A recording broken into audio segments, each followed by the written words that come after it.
une veuve âgée nommée Vanessa a demandé à un groupe d'hommes de réparer son toit.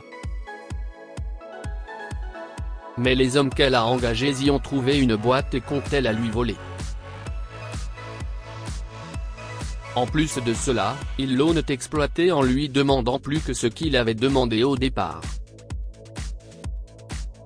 Vanessa a perdu son mari il y a quelques années. Ils n'ont jamais eu d'enfant ensemble, alors depuis, la femme âgée vivait toute seule dans leur maison. Vanessa voulait réparer leur toit depuis des années, car elle pensait qu'il ne résisterait pas à de fortes pluies ou à la grêle. Cependant, son époux était toujours contre et disait que le toit n'avait pas besoin d'être réparé.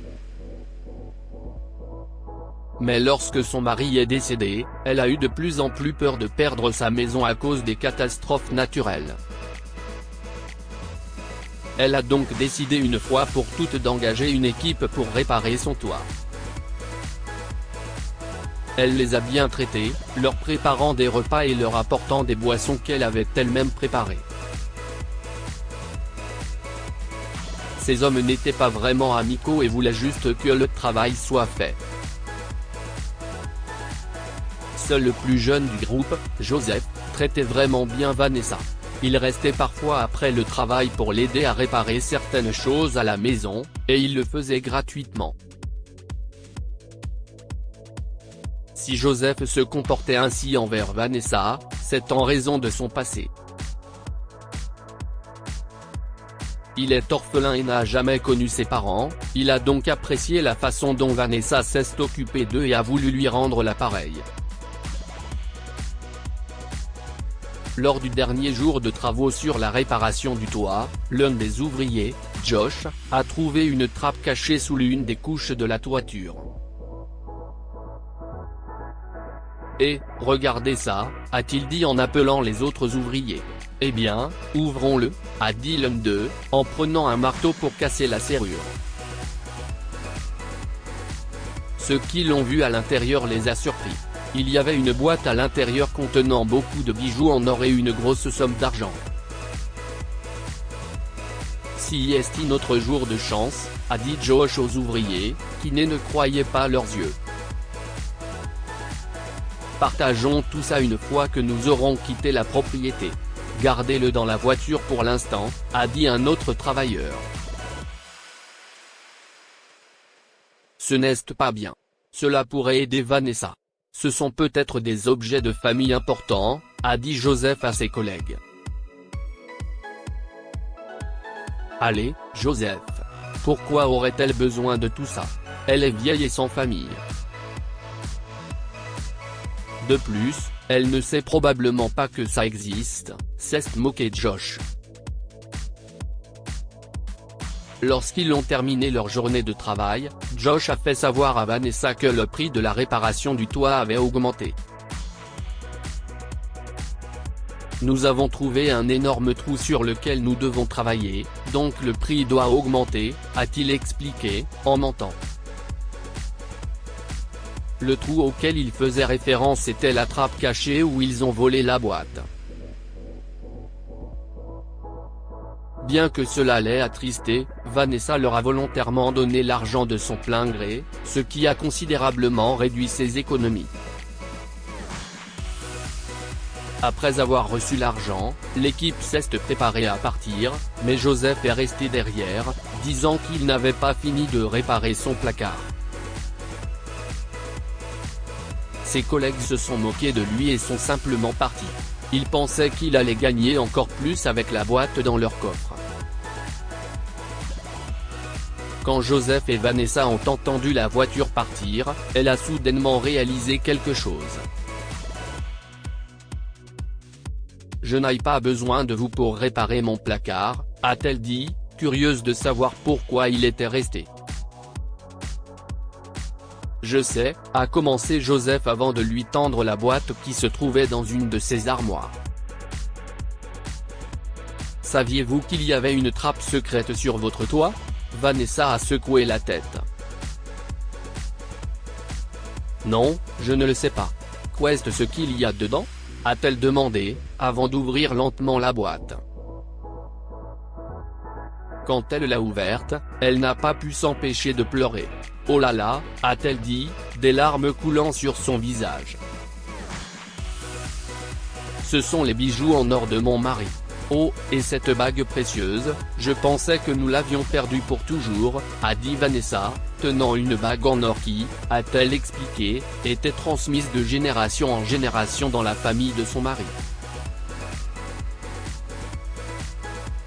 Nous n'avons jamais pu le transmettre à la génération suivante parce que nous n'avons jamais eu d'enfants, a expliqué Vanessa. Joseph a avoué que ses collègues avaient prévu de voler la boîte, mais qu'ils l'avaient sortie de la voiture avant leur départ. Il a ensuite dit au revoir à Vanessa, mais elle a refusé. « S'il vous plaît, mangez d'abord. Mangez, et partez ensuite », a-t-elle dit.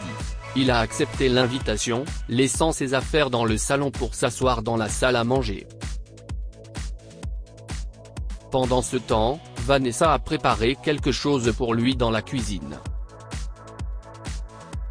Ils ont passé un bon dîner ensemble, et quand il a été temps de partir, Vanessa a remercié Joseph pour sa gentillesse. « Que vous soyez encore plus béni, jeune homme », a-t-elle dit avant de lui faire signe de partir.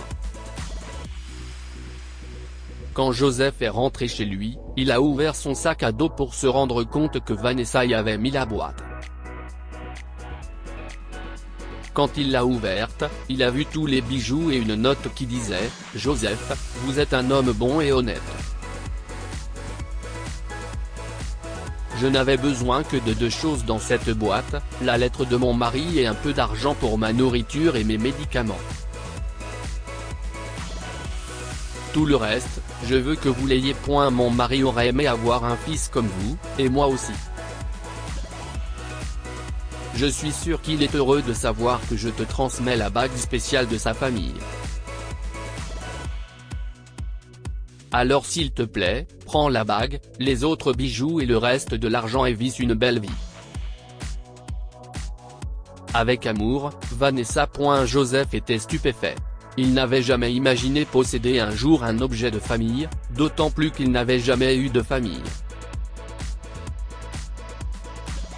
Réalisant que Vanessa était une gentille dame qui le traitait comme sa famille, il a décidé de prendre soin d'elle aussi longtemps qu'elle vivrait. Pendant les 2 années qui ont suivi, Joseph a rendu visite à Vanessa chaque semaine pour lui tenir compagnie et l'aider dans ses tâches ménagères. Il l'appelait maman, et elle, en retour, l'appelait fils. Lorsque Joseph a décidé d'épouser sa petite amie, Vanessa était avec lui à l'hôtel. Et quand son fils est né, Vanessa l'a traité comme son petit-fils, et ils ont formé une famille très heureuse. Joseph et Vanessa n'avaient jamais pensé pouvoir former une famille complète et heureuse, compte tenu de leur passé, mais ensemble, ils y sont parvenus. Ils ont chéri chaque moment passé ensemble et ont fait en sorte que la femme et le fils de Joseph ressentent tout l'amour, le confort et la stabilité dont ils avaient besoin. Que pouvons-nous apprendre de cette histoire? Il faut prendre soin des personnes âgées, pas les exploiter.